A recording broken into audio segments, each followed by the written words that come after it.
Hello friends, মৌসুমি রান্নাঘরে তোমাদের সবাইকে অনেক অনেক স্বাগত জানাই।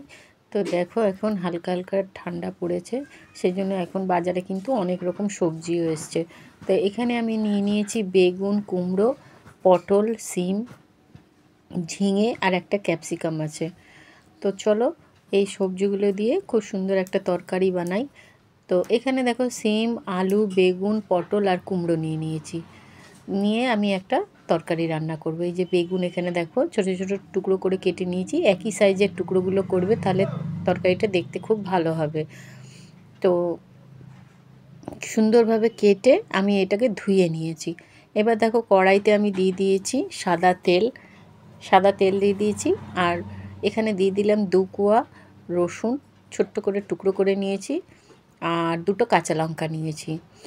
তোমরা যদি চাও তাহলে এখানে পেঁয়াজ রসুন ছাড়াও বানাতে পারো। তাহলে 5 ফোড়ন তেলের মধ্যে দিয়ে সবজিগুলোকে ভেজে নেবে।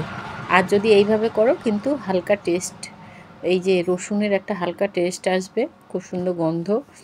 আর পেঁয়াজেরও খুব সুন্দর একটা গন্ধ আসে।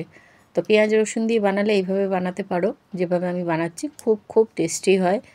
তো দেখো, এখানে আমি দিয়ে দিয়েছি তেজপাতা।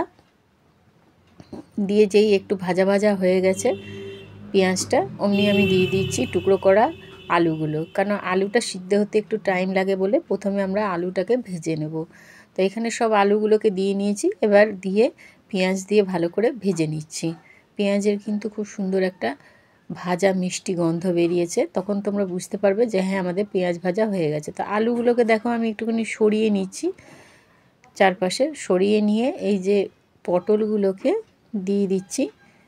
পটলটা একটুখানি ভাজা হবে, পটলের একটু কাঁচা গন্ধ থাকলে কেমন লাগে, সেই জন্য পটলগুলোকে এইভাবে সাজিয়ে নিয়ে একটু আমি ভেজে নেব, যাতে একটা পটল ভাজার খুব সুন্দর গন্ধ বেরোয়।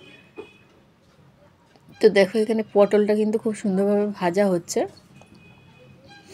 এই যে এইভাবে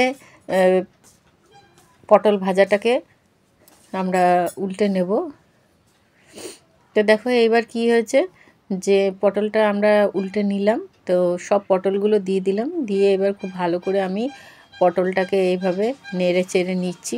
এই যে দিয়ে সব সবজিগুলোই কিন্তু দিয়ে দেব, দিয়ে এবার ভালো করে ভাজা করে নেব।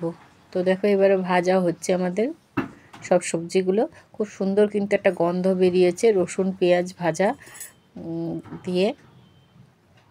এই লঙ্কাটাকে, যে 2টো লঙ্কা ছিল টুকরো টুকরো করে কেটে দিচ্ছি, তোমরা চাইলে 2 ভাগ করেও দিয়ে দিতে পারো। তো আমি এইভাবে কেটে দিয়ে দিচ্ছি তরকারির মধ্যে। এই তরকারিটা কিন্তু খুব সুন্দর হয় খেতে, ভাত দিয়েও খেতে পারো, বা তোমরা এটাকে রুটি দিয়েও খেতে পারো, সকালের জলখাবারেও বানাতে পারো, বা নিরামিষের দিনেও বানাতে পারো। তো এখানে দেখো আমি দিয়ে দিচ্ছি ধনে গুঁড়ো, বড় চামচের 1 চামচ মতন দেবো, কারণ সবজিটাও তো অনেকটাই আছে সেই জন্য। আর এখানে দিয়ে দিচ্ছি লাল লঙ্কার গুঁড়ো একটু, যেহেতু 2টো কাঁচা লঙ্কা দিয়েছি তো সামান্য একটু দিয়ে দিলাম লাল লঙ্কার গুঁড়ো। তোমরা যদি লাল লঙ্কার গুঁড়ো না খাও, নাও দিতে পারো। তো এখানে দিয়ে দিচ্ছি হলুদ, 1 চামচ মতন দিয়ে দিলাম আমি হলুদ। এই যে আর একটু দিয়ে দিলাম, ছোটো চামচ তো তাই 2বার করে দিলাম হলুদ। এবার দিয়ে দেব স্বাদ অনুযায়ী নুন।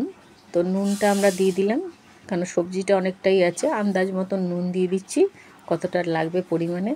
এবার খুব ভালো করে কিন্তু আমাদের এই সবজিটাকে ভালো করে কষাতে হবে তেলের মধ্যে। তো দেখো বন্ধুরা, এর মধ্যে কিন্তু আমি কোনো মশলা দিইনি, মশলা ছাড়া এই তরকারিটা কিন্তু দারুণ লাগে খেতে, খুবই সুন্দর লাগে। ভাত দিয়ে খাও বা রুটি দিয়ে খাও, কিন্তু তরকারিটাকে খুব সুন্দরভাবে কষাতে হবে, যত কষাবে ততই কিন্তু টেস্ট ভালো হবে। তো এখানে তো খুব সুন্দরভাবে কষানো হচ্ছে, ভিডিওতে কতটুকু দেখতে পাচ্ছ জানি না। আমাদের কষানোটা অনেকটাই হয়ে গেছে। এবার আমি দিয়ে দিলাম একটুখানি চিনি, কেন নিরামিষ যে কোনো রান্নায় কিন্তু একটু মিষ্টি দিলে কিন্তু খুব সুন্দর হয়। তো এখানে দেখো আমি দিয়ে দিয়েছি আর জল 1/2 কাপ মতন। আর যেহেতু এখানে কুমড়ো আছে, কুমড়োটা কিন্তু গললে কিন্তু অনেকটাই জল বেরিয়ে আসবে, কুমড়ো পটলের থেকে কিন্তু একটু জল জল বেরোয়। তো দেখো, আর বেগুনটাও নরম হয়ে গেছে, খুব সুন্দরভাবে কিন্তু ফুটে গেছে আমাদের এই তরকারি। দেখেই বুঝতে পারছো কত সুন্দর লাগছে, আর ততটাই কিন্তু খেতেও টেস্টি হবে। তো আমি একটু খুন্তি দিয়ে এটাকে ভালো করে এই যে এরকম করে একটুখানি তোমরা তরকারিটাকে ঘেটে নেবে ভালো করে। এই দেখো খুব সুন্দরভাবে কিন্তু মাখা মাখা হয়ে গেছে। আর এটাকে আমি এইভাবে জলের মধ্যে রেখে দিয়েছি, মানে জল জল ভাবটা রেখেছি আর কি, জলের মধ্যে না, সরি, একটু গ্রেভিটা বেশি রেখেছি, ঝোল ঝোল রেখেছি আর কি। আর দিয়ে দিলাম গরম মশলা আর ঘি, তোমরা দেখতেই পেলে একদম দেখো খুব সুন্দর একটুখানি মাখা মাখাও হয়েছে। এর আর একটুখানি গ্রেভিটা জল জল মতনও রয়েছে, মানে ঝোল ঝোল মতন, যেহেতু এটা তো শুধু শুধু সবজি সেই জন্য জল জল বললাম। তো মাছ তো নেই, মাছের ঝোল তাহলে বলতে পারতাম।